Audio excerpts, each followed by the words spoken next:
बैसाख मास मध्यम अध्याय 24। हरे कृष्णा, राधे राधे। बैसाख मास में विशेषकर सूर्योदय से के समय पवित्र नदियों में स्नान करने से भगवान विष्णु की पूजा करने और दान करने को बहुत ही शुभ माना गया है। यह मास भगवान विष्णु को प्रिय है।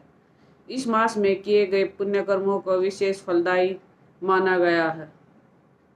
बैसाख मास को पुण्यदायी माना जाता है। इसे में स्नान, दान और पूजा अर्चना करने से व्यक्ति को विशेष फल मिलता है। बैसाख मास में पवित्र नदी में स्नान करने से पापों का नाश हो जाता है। इस मास में दान का विशेष महत्व है और जो भी दान दिया जाता है वह अक्षय होकर मिलता है। इसलिए हमें इस मास में स्नान, दान और तप करना चाहिए। अब श्री गणेश जी महाराज और अपने गुरुदेव को याद करते हुए बैसाख मास मध्यम अध्याय 24 को सुनते हैं। कैलाशी शिव सुत सुनो, करो भक्त कल्याण, सब जन द्वारे आ खड़े, आज बचा लो प्राण। बोलो गणेश जी महाराज की जय। गुरु अमृत है जगत में, बाकी सब विष बेल, सतगुरु संत अनंत है, प्रभु से करा दे मेल। बोलो गुरुदेव महाराज की जय। कल हमने बैसाख मास मध्यम अध्याय 23 में धर्मवर्ण की कथा को सुना था। अब आज अध्याय 24 में शुक्ल द्वादशी की मातम को सुनेंगे। शुरू करते हैं। श्रुतदेव जी कहते हैं, जो मनुष्य अक्षय तृतीया को सूर्योदय काल में प्रातः स्नान करते हैं और भगवान विष्णु की पूजा करके कथा सुनते हैं, वे मोक्ष के भागी होते हैं। जो उस दिन श्री मधुसूदन की प्रसन्नता के लिए दान करते हैं, उनका वह पुण्य कर्म भगवान की आज्ञा से अक्षय फल देता है। वैशाख मास की पवित्र तिथियों में शुक्ल पक्ष की द्वादशी समस्त पाप राशि का विनाश करने वाली है। शुक्ला पक्ष की द्वादशी को योग्य पात्र के लिए जो अन्न दिया जाता है, उसके एक एक दाने में कोटि कोटि ब्राह्मण भोजन का पुण्य होता है। शुक्ल पक्ष की एकादशी तिथि में जो भगवान विष्णु की प्रसन्नता के लिए जागरण करता है, वह जीवन मुक्त होता है। जो बैसाख मास की द्वादशी तिथि को तुलसी के कोमल दलों से भगवान विष्णु की पूजा करता है, वह समूचे कुल का उद्धार करने के बैकुंठ लोक का अधिपति होता है। जो मनुष्य त्रयोदशी तिथि को दूध, दही, शक्कर, घी और शुद्ध मधु, इन 5 द्रव्यों से भगवान विष्णु की प्रसन्नता के लिए उनकी पूजा करता है तथा जो पंचामृत से भक्तिपूर्वक श्री हरि को स्नान कराता है, वह संपूर्ण कुल का उद्धार करके भगवान विष्णु के लोक में प्रतिष्ठित होता है। जो सायकाल में भगवान विष्णु की प्रसन्नता के लिए शरबत देता है, वह अपने पुराने पाप को शीघ्र ही त्याग देता है। वैशाख शुक्ला द्वादशी में मनुष्य जो कुछ पुण्य करता है, वह अक्षय फल देने वाला होता है। जो फल गंगा पर ग्रहण के समय सहस्त्र गोदान करने से मिलता है, वही फल बैसाख मास में द्वादशी के दिन योग्य ब्राह्मण को अर्पण करने से होता है। जो शुक्ल पक्ष की द्वादशी के दिन एक चुटकी अन्न भी सुपात्र ब्राह्मण को देता है, उसे कोटि ब्राह्मण के भोजन का फल मिलता है। जो मधु सहित तिल के पात्र का दान द्वादशी के दिन करता है, वह संपूर्ण बंधनों से छूट विष्णु लोक को चला जाता है। शुक्ल पक्ष की एकादशी के दिन जो रात्रि जागरण करता है, वह जीते जी मुक्ति पाता है और उसे सब देवता प्रसन्न रहते हैं। इस विषय में एक प्राचीन इतिहास बताता हूँ, ध्यान से सुनो। प्राचीन काल में कश्मीर देश में देवव्रत नाम का एक ब्राह्मण था।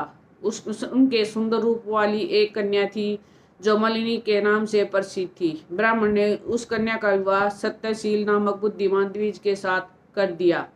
मलिनी कुमार पर चलने वाली, पर पुरुषों से गुप्त संबंध रखने वाली, वह बेचारणी होकर स्वच्छंदा रूप इधर उधर रहने लगी।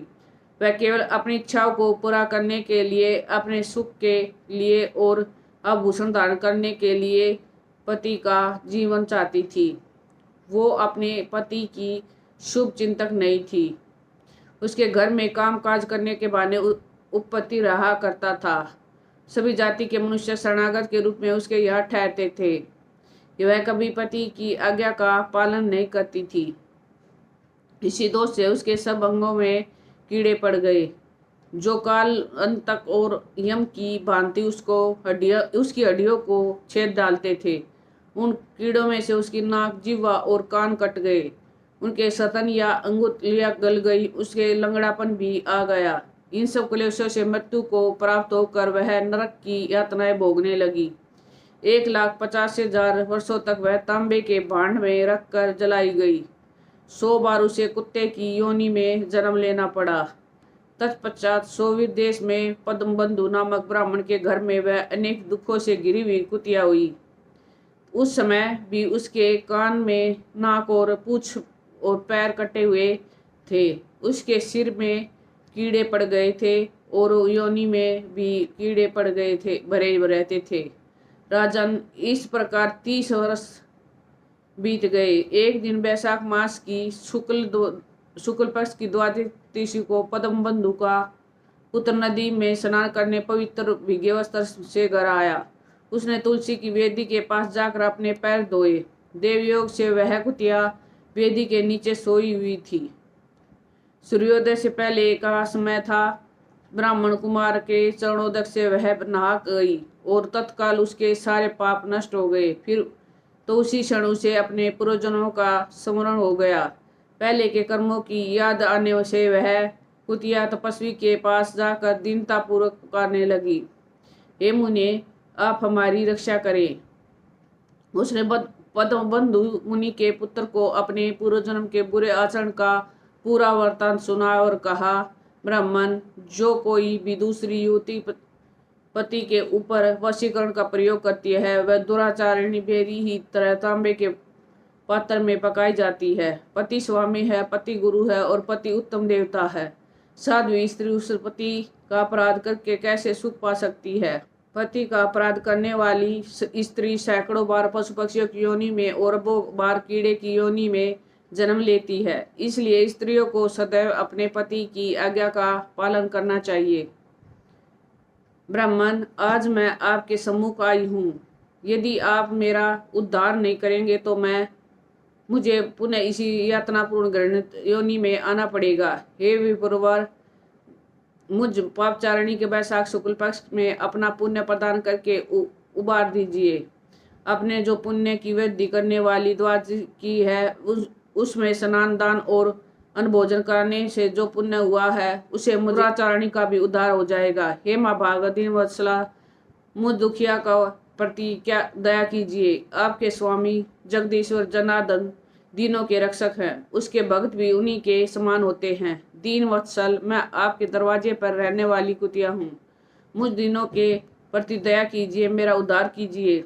उसका वचन सुनकर मुनि के पुत्र ने कहा, कुतिया, सब प्राणी अपने किए हुए कर्मों के ही फल भोगते हैं। जैसे सांप को दिया हुआ शर्करा मिश्रित दूध के केवल विष की वृद्धि करता है, उसी प्रकार पापी को दिया हुआ पुण्य उसके पाप में सहायक होता है।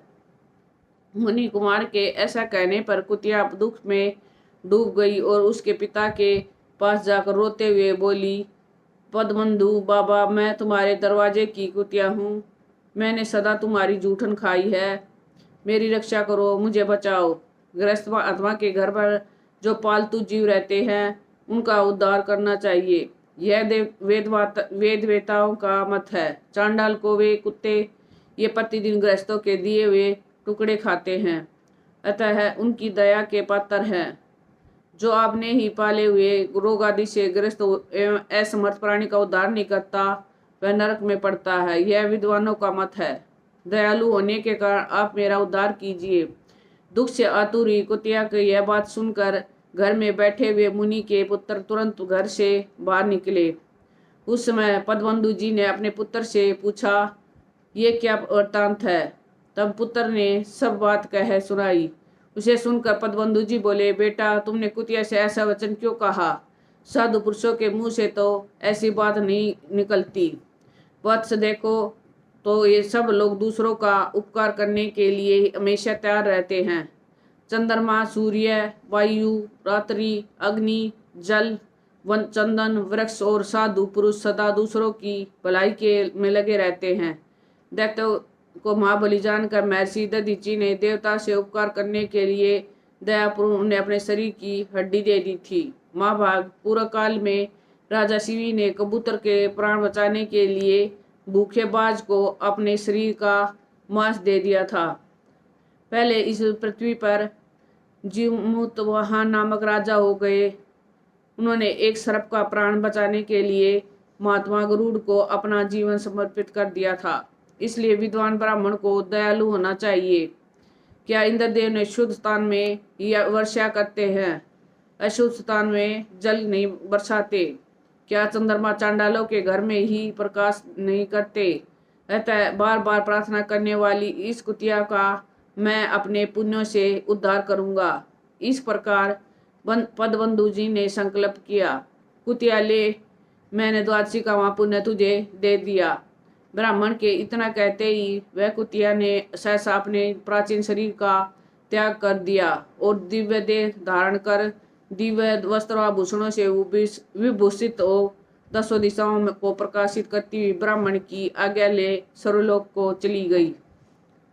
वहां महान सुखों का उपभोग करके इस पृथ्वी पर भगवान नर नारायण के अंश से उर्वशी नाम की श्रेष्ठ अंगों वाली देवताओं की प्रिय अप्सरा हुई, जिससे योगीजन योग द्वारा प्राप्त करते हैं। ऐसे सुंदर रूप को उस कुतिया ने प्राप्त किया। तत्पश्चात पदबंधु ने मधुसूदन भगवान की प्यारी पुण्य बढ़ाने वाली स्थिति को संसार में प्रसिद्ध किया। करोड़ों सूर्य ग्रहण और चंद्र ग्रहण भी अधिक पुण्य देने वाली यह सभी यज्ञों से अधिक ऐसी यह तिथि उस ब्राह्मण ने तीनों लोकों में सिद्ध कर दी। वैशाख मास महत्तम अध्याय 24 संपूर्णम। वैशाख मास महत्तम अध्याय 24 में हमने शुक्ल पक्ष की द्वादशी की कथा को सुना। अब आगे कथा वैशाख मास महत्तम अध्याय 25 में सुनेंगे। वैशाख मास बहुत ही महत्वपूर्ण है। यह भगवान श्री विष्णु के सभी मनुष्यों, इस महीने में भगवान श्री विष्णु सभी मनुष्यों की इच्छाओं को पूरा करते हैं। जैसे वेद विद्या में श्रेष्ठ है, मंत्रों में प्रणव श्रेष्ठ है और वृक्षों में कल्प वृक्ष श्रेष्ठ है, तेजों में सूर्य श्रेष्ठ और शास्त्रों में सुदर्शन चक्र श्रेष्ठ है और धातुओं में श्रवण श्रेष्ठ है, वैष्णव में शिव श्रेष्ठ और रत्नों में कौस्तुभ श्रेष्ठ है और सूर्योदय से पहले स्नान करते हुए नारायण को प्रिय होते हैं। वैशाख के समान, सत्य के समान कोई युग नहीं और जल के समान कोई दान नहीं, खेती के समान कोई समृद्धि नहीं और उपवास के समान कोई तपस्या नहीं, दान के समान कोई सुख नहीं और दया और क्षमा के समान कोई पुण्य नहीं, स्वास्थ्य के समान कोई श्रेष्ठता नहीं और सबसे बढ़कर विष्णु के समान कोई भगवान नहीं। वैशाख मास में हमें जल का विशेष महत्व, इसलिए जो लोग समृद्धि चाहते हैं उन्हें जल को उपलब्ध कराने के उपाय जरूर से जरूर करने चाहिए। वैशाख मास में का पुण्य फल पाने के लिए हमें स्नान, दान, तप और करना चाहिए। इस स्नान दान तप करने से हमारी अब की इच्छाएं तो पूरी होती है और भगवान विष्णु का धाम की भी प्राप्ति होती है। इसलिए प्रेम से मन से हर समय हर सांस के साथ नाम जाप करते रहो। नाम जाप करने से हम भक्ति, मुक्ति, शक्ति सब कुछ पा सकते हैं। इसलिए प्रेम से बोलो हरे कृष्णा कृष्णा कृष्णा हरे हरे, हरे राम हरे Ram Ram Ram Hare Hare. Please in video को ज़्यादा से ज़्यादा शेयर कीजिए, अपने शास्त्रों का ज़्यादा से ज़्यादा प्रचार कीजिए, ये भी एक सेवा है। राधे राधे।